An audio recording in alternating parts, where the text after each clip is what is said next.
मुझे बताओ 40 साल वालों, क्या तुम लिखवा के लाए हो कि तुम 50 साल तक जिंदा रहोगे? क्या इस बात की गारंटी है कि तुम्हें आइंदा कोई बड़ी बीमारी नहीं होगी? इतनी छोटी सी उम्र में मैंने अपनी आंखों से देखा है मेरे भाइयों, अपनी आंखों से देखा है कितने नौजवानों को अपनी आंखों से देखा है। कोई एक्सीडेंट में मारा गया, कोई घर से निकला था सैर और तफरीह करने के लिए, मेरी वाइफ, मेरी अहलिया के खाला का बेटा था, हाफिज कुरान था, बड़ा नेक बच्चा था, आलिम भी था, घर से निकला था, बकरीद का मौका था, ईद उल अज़हा का मौका था, और अगर मेरी याददाश्त धोखा नहीं खा रही शायद चौथा दिन था। दोस्तों के साथ बनारस में वो तफरीह करने के लिए, घूमने के लिए बाइक से निकला, और मेरी अहलिया अपने मायके में थी, और उनकी जो खाला थी, जो उस लड़के की माँ थी, वो भी अपनी बहन के घर आई थी। और बकरीद का त्यौहार आप जानते हैं, खाने पीने का त्यौहार है, तरह तरह की डिशेस खाई जा रही हैं। नौजवान लड़का घर से निकला है, त्यौहार का टाइम है, बकरीद का मौका है, वो घर से ये सोच करके निकला है कि चलो हम खुशी मनाएंगे, हम थोड़ा दोस्तों के साथ सैर व तफरीह करेंगे। बाइक से वो निकलता है और मुगल सराय रेलवे स्टेशन से करीब में एक ट्रक आती है, और ट्रक का ड्राइवर शायद नशे में रहा हो या नींद के आलम में रहा हो, उसने उसकी बाइक में ऐसी टक्कर मारी है, ऑन द स्पॉट वो लड़का 18-20 साल का वो लड़का इंतकाल कर जाता है। मेरे अऊज़ु बिल्लाहि मिनश शैतानिर रजीम,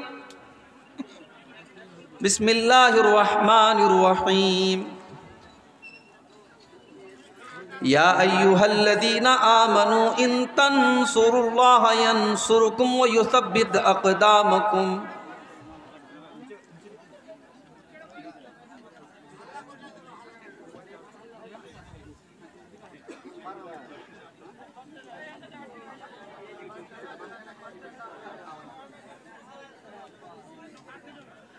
आह जाती है फलक पर रहम लाने के लिए, बादलों हट जाओ दे दो राह जाने के लिए।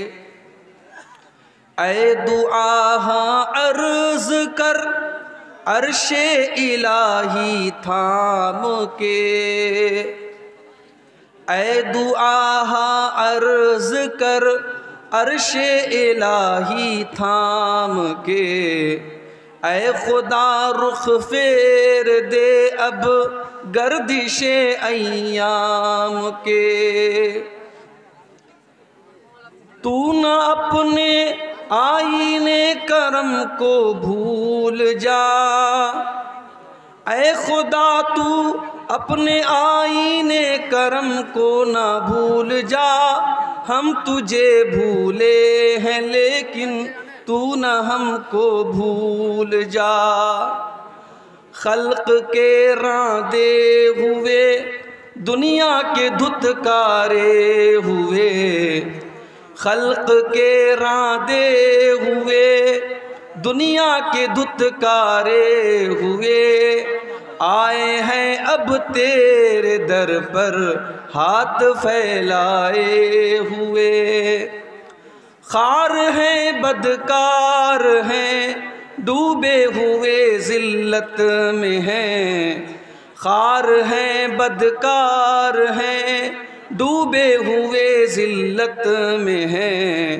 कुछ भी हैं लेकिन तेरे महबूब की उम्मत में हैं, कुछ भी हैं लेकिन तेरे महबूब की उम्मत में हैं। हक परस्तों की अगर की तूने दिल जोई नहीं, हक परस्तों की अगर की तूने दिल जोई नहीं।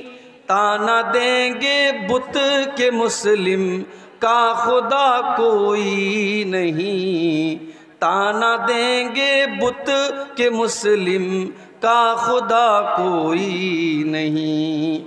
आह जाती है रहम, आह जाती है रहम को, आह जाती है फलक पर रहम लाने के लिए, बादलों हट जाओ दे दो राह जाने के लिए, बादलों दे बादलों हट जाओ दे दो राह जाने के लिए।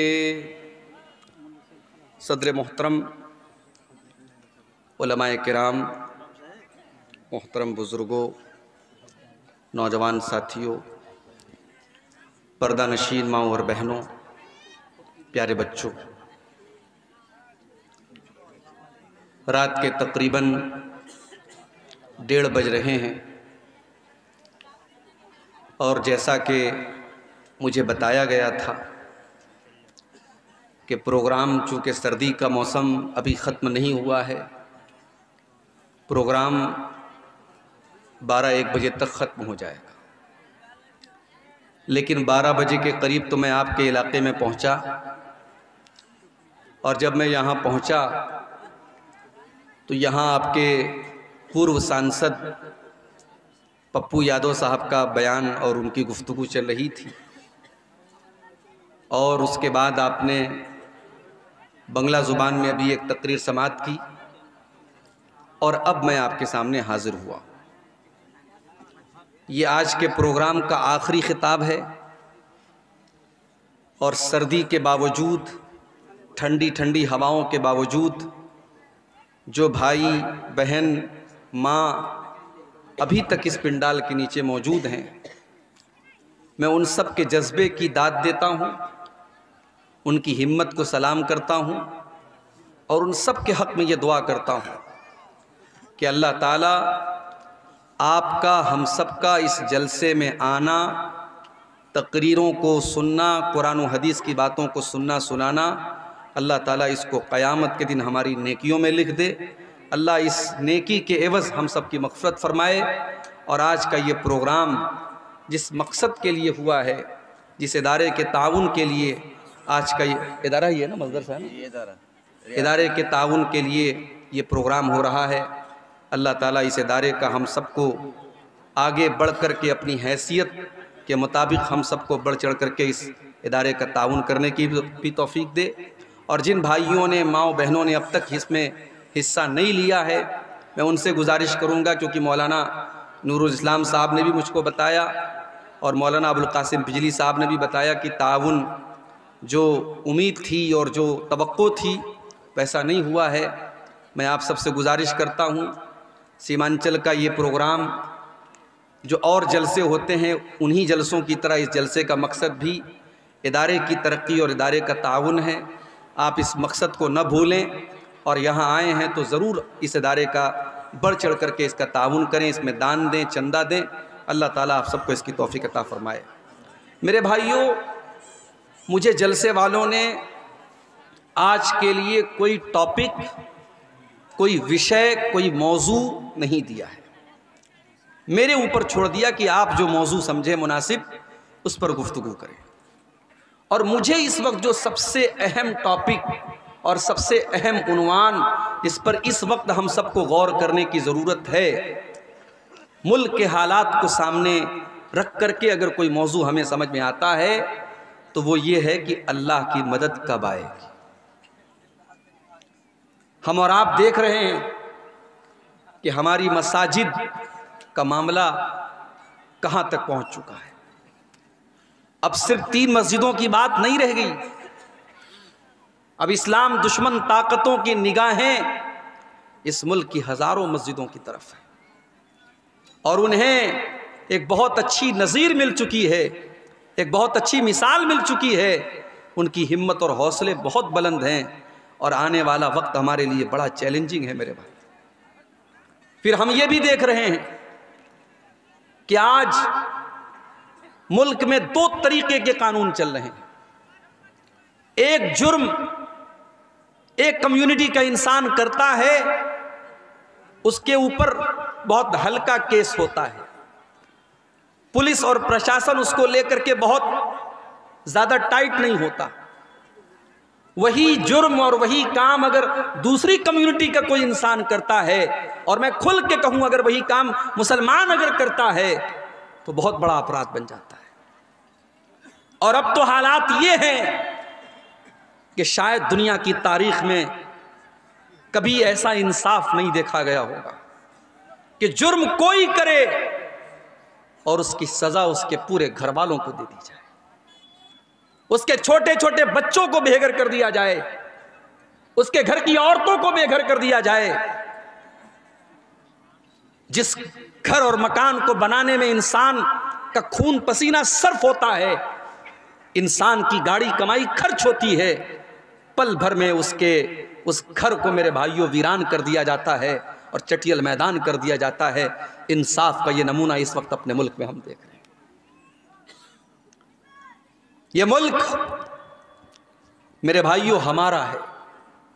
और किसी शायर ने बड़ी सच्ची बात कही थी, हम खून की किस्तें तो कई दे चुके, लेकिन ऐ अर्ज़ वतन कर्ज तेरा अब भी अदा नहीं होता। ऐ अर्ज़ वतन अब भी तेरा कर्ज अदा नहीं हो रहा है। हम खून की बहुत सारी किस्तें तेरे ऊपर निछावर कर चुके हैं। बहुत सारे हमारे, कोई ब्रिगेडियर उस्मान था, कोई कैप्टन अब्दुल हमीद था, और कोई हमारा, कितने हमारे मुसलमानों के नौजवान सरहदों पर जिन्होंने अपनी जानें गंवा दी इस मुल्क की हिफाजत के लिए। और आज इस मुल्क में उस मुसलमान से ये कहा जाए कि ये मुल्क तेरा नहीं है, इस मुल्क में तेरा कोई काम नहीं है, तू अजान नहीं दे सकता, तू नमाज नहीं पढ़ सकता, तू अपने दीन और ईमान पर कायम नहीं रह सकता। ये सवाल आज उस मुसलमान से किया जा रहा है।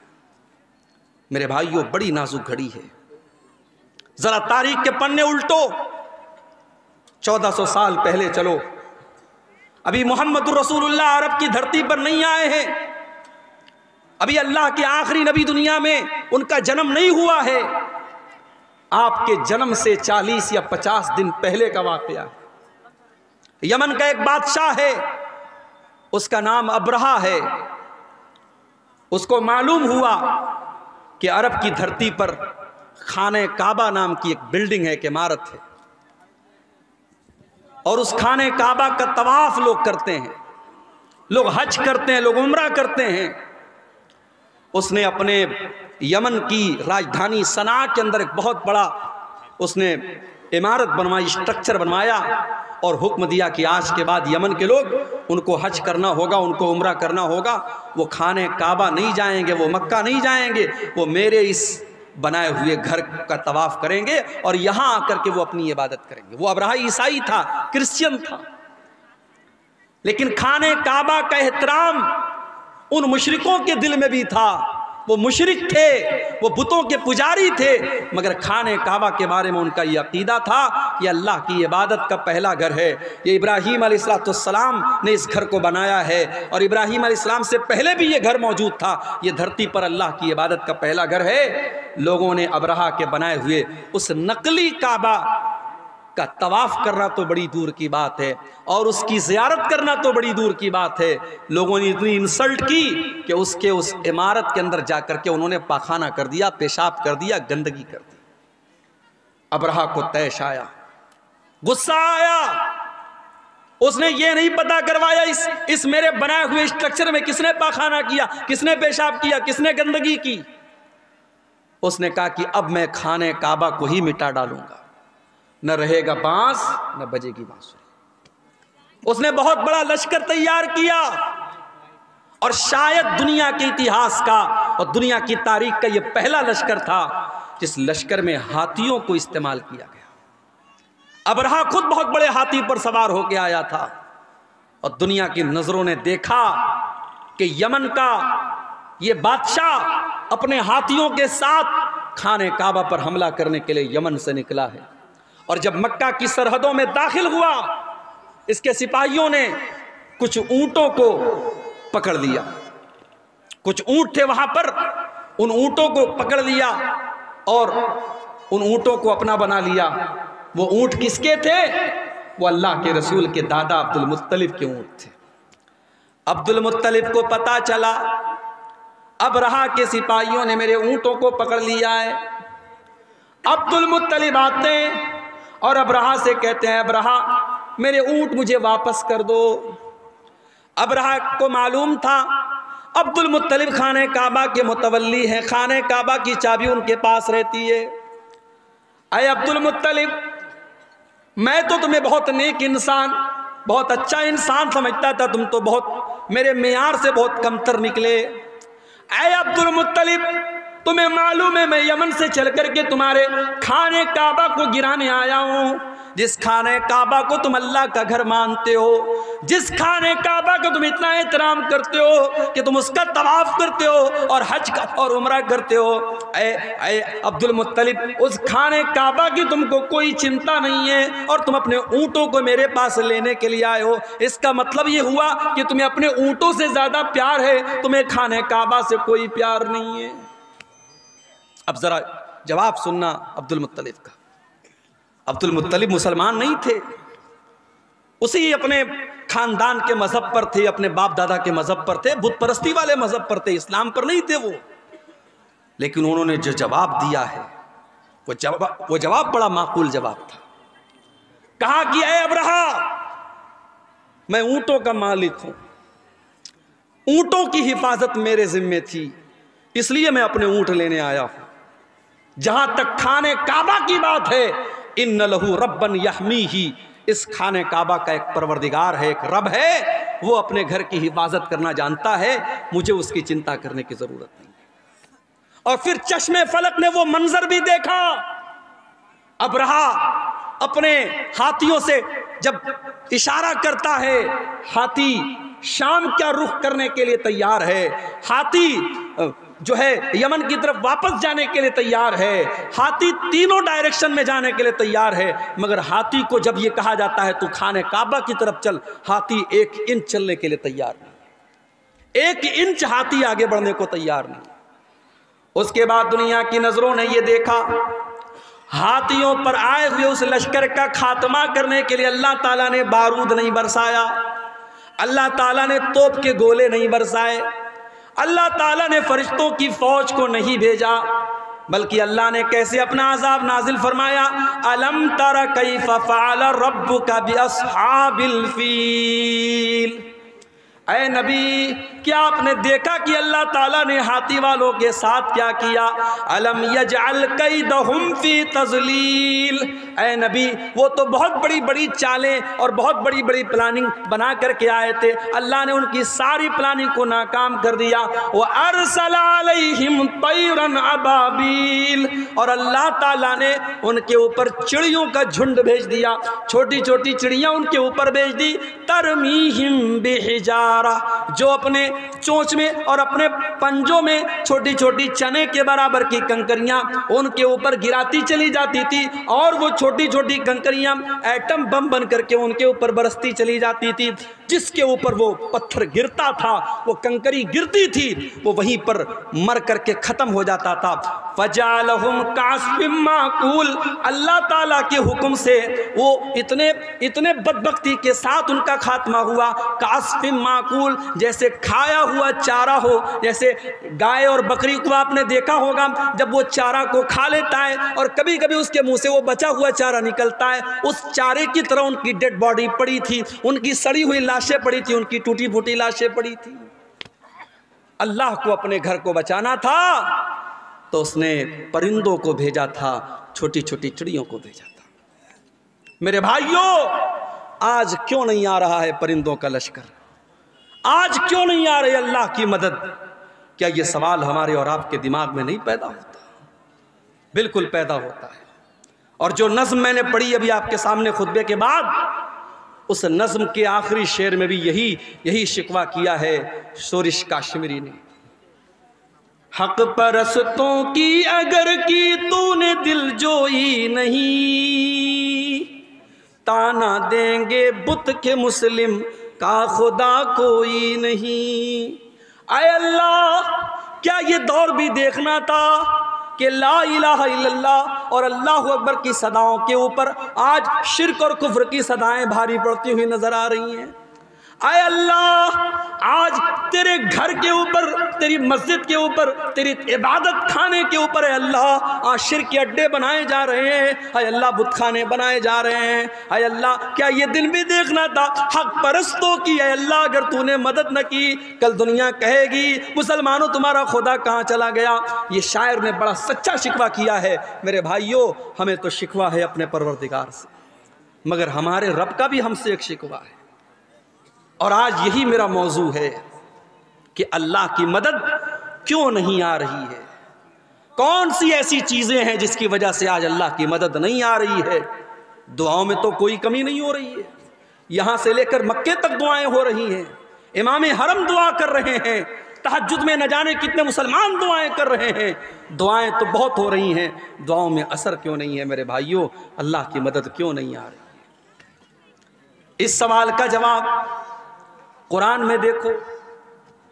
जो आयत करीमा मैंने आपके सामने पढ़ी है, सूरह मोहम्मद की आयत है, और अल्लाह ताला इस आयत में अपने नबी के सहाबा से कह रहा है, या अय्युहल्लदीना आमनू इन तंसुरुल्लाह यंसुरकुम व युसब्बित अक़दामकुम। ऐ ईमान वालो, अगर तुम अल्लाह की मदद करोगे। अब यहाँ एक चीज़ और नोट कर लीजिए, हमारी इतनी औकात नहीं कि हम अल्लाह की मदद कर सकें। ना ना ना, अल्लाह की मदद का मतलब क्या है भाई? अल्लाह क्या हमारी मदद का मोहताज है? नहीं, मदद तो छोड़ दो। अगर कोई नमाजी, कोई ज़कात देने वाला, कोई रोज़ा रखने वाला, कोई हज करने वाला, कोई उम्रा करने वाला अगर ये समझता है कि उसकी इबादत से अल्लाह को कोई फ़ायदा पहुंच रहा है, अल्लाह का कोई भला हो रहा है, या अल्लाह को कोई फैज़ पहुंचा रहा है, अपने दिमाग से ये कीड़ा निकाल दो। अल्लाह के नबी फरमाते हैं, अल्लाह ताला कहता है, या इबादी, ऐ मेरे बंदो, लौ अन्न अव्वलकुम व आखिरकुम व इंसकुम व जिन्नकुम कानू अला अत्का क़ल्बि रजुलिन वाहिदिन मिनकुम। ऐ मेरे बंदो, जितने इंसान हैं और जितने जिन्नात हैं और जितने पहले के लोग हैं और जितने बाद के लोग हैं, सारे के सारे लोग अगर मुत्तकी बन जाएं, परहेजगार बन जाएं, अल्लाह से डरने वाले बन जाएं, दुनिया में सबसे नेक इंसान के जैसे बन जाएं, अल्लाह फरमाता है, माज़ादा फी मुल्की शैया। ऐ मेरे बंदो, तुम सबके सब मुत्तकी और परहेजगार बन जाओ, फिर भी मेरी सल्तनत में कोई इजाफा होने वाला नहीं है। और ऐ मेरे बंदो, कान खोल करके सुन लो, जितने आदम की औलाद हैं और जितने जिन्नात हैं और जितने पहले के लोग हैं और जितने बाद के लोग हैं, सबके सब मेरे नाफरमान हो जाएं, सबके सब अल्लाह की नाफरमानी करने लगे, गुनाह करने लगे, मा नक़सा मिन मुल्की शैया, मेरी हुकूमत में, मेरी सल्तनत में, मेरी बादशाहत में कोई कमी आने वाली नहीं है। अल्लाह को कोई फ़ायदा नहीं है, और हमारी इतनी औकात नहीं कि हम अल्लाह की मदद कर सकें। तभी इस आयत का क्या मतलब है भाई? या अय्युहल्लज़ीना आमनू, ऐ ईमान वालो, इन तंसुरुल्लाह यंसुरकुम, अगर तुम अल्लाह की इबादत करोगे, अगर तुम अल्लाह की मदद करोगे, अल्लाह तुम्हारी मदद करेगा। यहाँ अल्लाह की मदद से मुराद क्या है? अल्लाह के दीन की मदद, अल्लाह के दीन की मदद। अगर तुम अल्लाह के दीन की मदद करोगे, अगर तुम इस्लाम की मदद करोगे, अगर तुम इस्लाम की हिफाजत करोगे, अगर तुम अल्लाह के दीन का ताउन करोगे, अगर अपने ताकत के ज़रिए, अपने माल के ज़रिए, अपने इल्म के ज़रिए, अपने जिस्म के ज़रिए तुम अल्लाह के दीन की मदद करोगे, अल्लाह तुम्हारी मदद करेगा। अब ज़रा मुझे एक सवाल का जवाब देना। ढोल बज्जा इस गांव का नाम है। मेरे भाइयों, जरा अपने दिलों पर हाथ रख के बताना, सुबह आंख खुलती है तब से लेकर रात में बिस्तर पे जाने के टाइम तक जरा गौर करना, हर शख्स गौर करे, हम अल्लाह के दीन की कितनी मदद करते हैं। हमारी जात के जरिए अल्लाह के दीन को क्या मिला? अपने लिए तो बहुत कुछ हमने कर लिया, बच्चों के लिए बहुत कुछ कर लिया, बीवी के लिए बहुत कुछ कर लिया, घर वालों के लिए बहुत कुछ कर लिया। हमारे 24 घंटों में हमने अल्लाह के दीन के लिए क्या किया? कितने मिनट हमने खर्च किए, कितना पैसा हमने खर्च किया, कितनी एनर्जी हमने खर्च की। मेरे भाइयों, अल्लाह की मदद ऐसे नहीं आएगी। इन तंसुरुल्लाह यंसुरकुम, जब तुम अल्लाह की मदद करोगे अल्लाह तुम्हारी मदद करेगा। और अल्लाह तुम्हारी मदद ही नहीं करेगा, वह युसब्बित अक़दामकुम, बड़े से बड़ी सुपर पावर तुम्हारे सामने आ जाए, बड़े से बड़े हथियार तुम्हारे सामने आ जाए, तुम्हारे पैर के अंदर कभी लग़्ज़िश नहीं आएगी, अल्लाह तुम्हारे कदम को जमा करके रख देगा। और यही फ़र्क है मेरे भाइयों हमारे बीच में और नबी के सहाबा के बीच में। नबी के सहाबा अल्लाह के दीन की मदद के लिए हर वक्त तैयार रहते थे। जरा जंगे ओहद का मंजर देखो मेरे भाइयों। जंगे ओहद में चंद मुसलमानों की गलती से जीती हुई जंग हार गए मुसलमान और सारा पासा पलट गया। अल्लाह के प्यारे नबी जख्मी हो गए। असल में बार बार ये जो है ना माइक, इसकी वजह से दबाव की वजह से झुक जा रहा है। इसका क्या इलाज, या तो इसको बार बार पकड़े रहें। जंग का पासा पलट गया और जीती हुई जंग मुसलमान हार गए। बड़े गौर से सुनना मेरे भाइयों, जंग मुसलमान हार गए, अल्लाह के नबी जख्मी हुए, आपका चेहरा लहूलुहान हो गया और 70 सहाबे किराम भी शहीद हो गए। ये सब कुछ कब हुआ? जंगे ओहद के अंदर, गज़वे ओहद के अंदर नबी मौजूद हैं और इस दुनिया के सबसे बेहतरीन लोग यानी मुसलमान सहाबे किराम मौजूद हैं। उसके बावजूद सहाबे किराम के रहते हुए और नबी के रहते हुए ये जंग मुसलमान हार गए। आज हमें और आपको क्या लगता है, अरे भाई ऐसा कैसे हो सकता है? जब हम अल्लाह के मानने वाले, अल्लाह के दीन पर चलने वाले, ऐसा कैसे पॉसिबल है? हमारी मस्जिदों के साथ कोई गलत कैसे कर सकता है? हमारी मस्जिदों पर कोई अन्याय कैसे हो सकता है? ये तो अल्लाह की इबादत का घर है। हमें ऐसा लगता है कि नहीं लगता? ये सवाल पैदा होता है कि नहीं होता है? अब जरा सोचो मेरे भाई, हम तो बड़े गिरे पड़े मुसलमान हैं, हम लोग तो बड़े गुनहगार मुसलमान हैं, सर से पैर तक गुनाहों में लथपथ हैं। सोचो जब सहाबा के दौर में यह हालत हुई है, एक गलती, सिर्फ एक गलती की है सहाबा ने, चंद सहाबा ने, जिनको अल्लाह के नबी ने तैनात किया था पहाड़ी के ऊपर, यहाँ से हटना नहीं, 50 लोगों को तैनात किया था।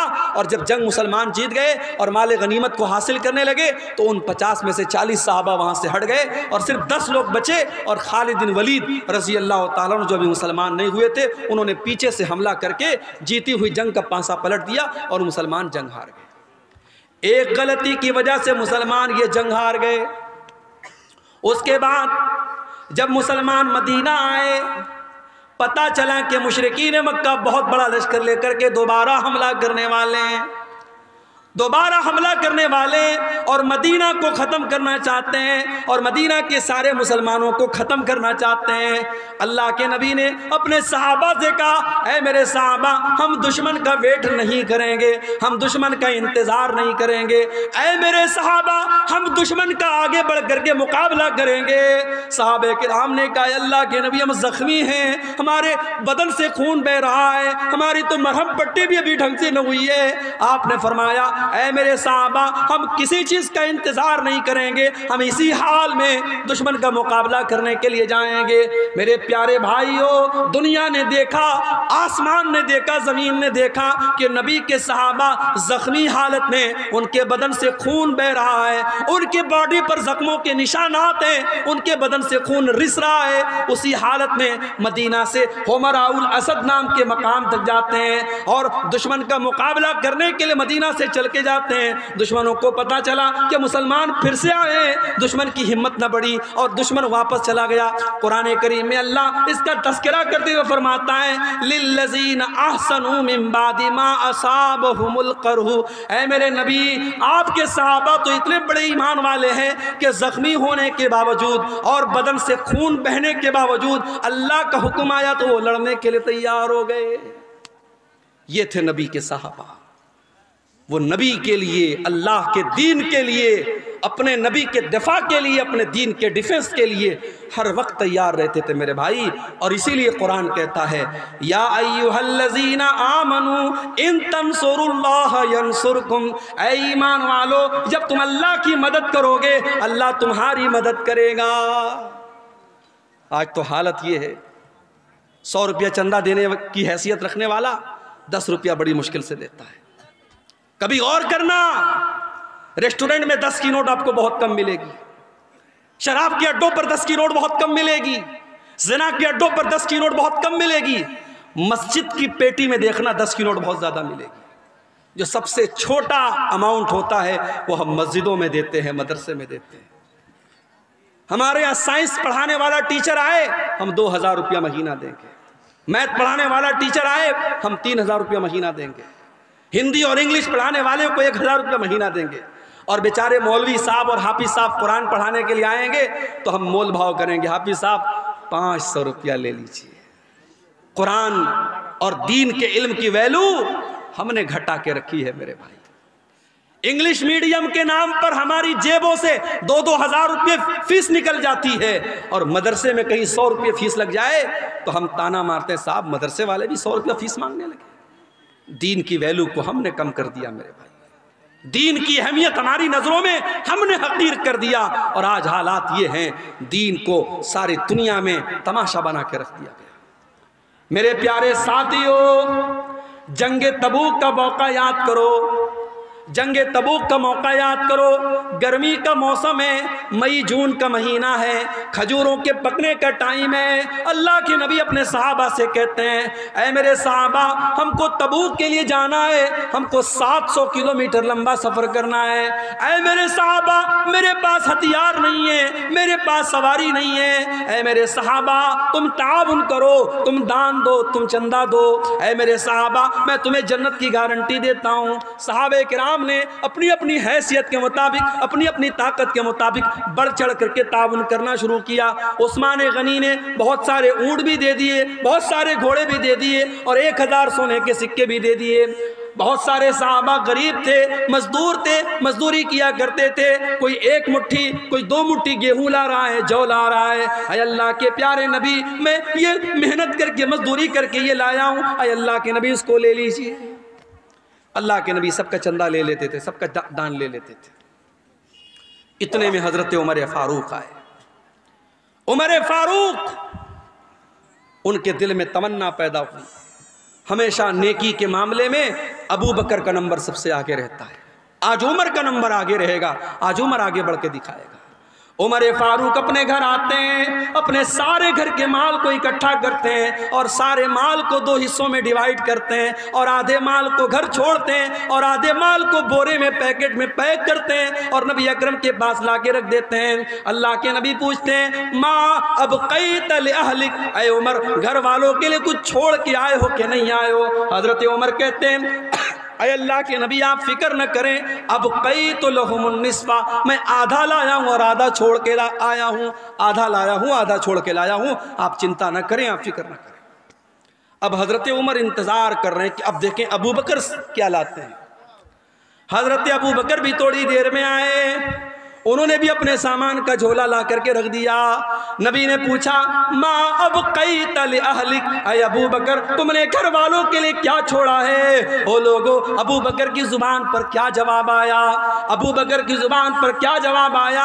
शायर कहता है, नबी ने जो पूछा कि क्या साथ लाए, तो सिद्दीक अकबर के होठों पे आया, वहाँ मालो दौलत की क्या है हकीकत, जहाँ जा लुटाने को दिल चाहता है। अबू बकर सिद्दीक कहते हैं, अब कई तो लहुमुल्लाह व रसूलहू, ऐ अल्लाह के नबी, मैं अपने घर वालों के लिए अल्लाह को छोड़ के आया हूँ, उसके रसूल को छोड़ के आया हूँ। ऐ अल्लाह के नबी, मैं घर में कुछ भी नहीं छोड़ा, मैंने घर में झाड़ू लगा दिया, मैं सब लेके आया हूँ। आज अल्लाह के दीन को मेरे माल की जरूरत है। ऐ अल्लाह के नबी, अब मैं अपने घर में कुछ छोड़ के नहीं आया। ये नबी के सहाबा थे। मेरी प्यारी माँ और बहनों, आज वो जज्बा हमारे और आपके अंदर नहीं है। अल्लाह की मदद कहां से आएगी?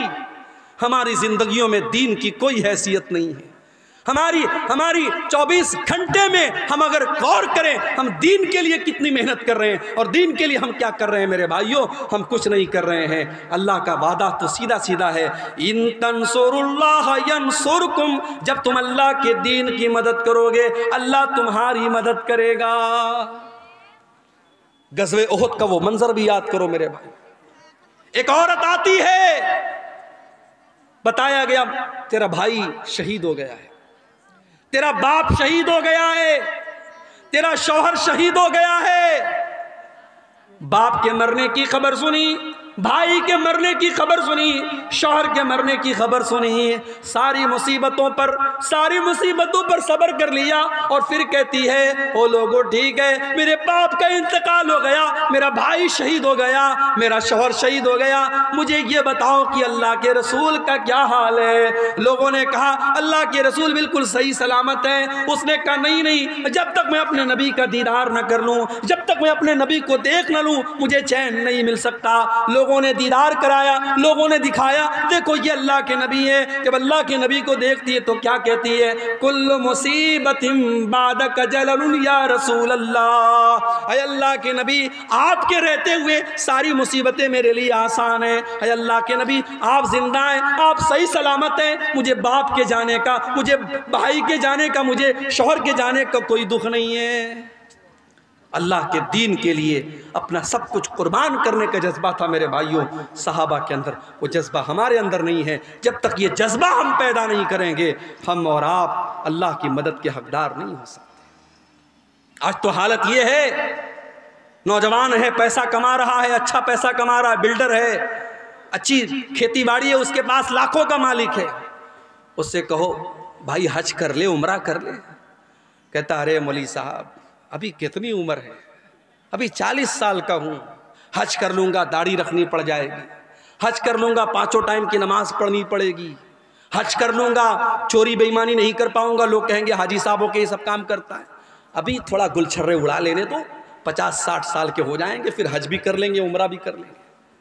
मुझे बताओ 40 साल वालों, क्या तुम लिखवा के लाए हो कि तुम 50 साल तक जिंदा रहोगे? क्या इस बात की गारंटी है कि तुम्हें आइंदा कोई बड़ी बीमारी नहीं होगी? इतनी छोटी सी उम्र में मैंने अपनी आंखों से देखा है मेरे भाइयों, अपनी आंखों से देखा है कितने नौजवानों को अपनी आंखों से देखा है।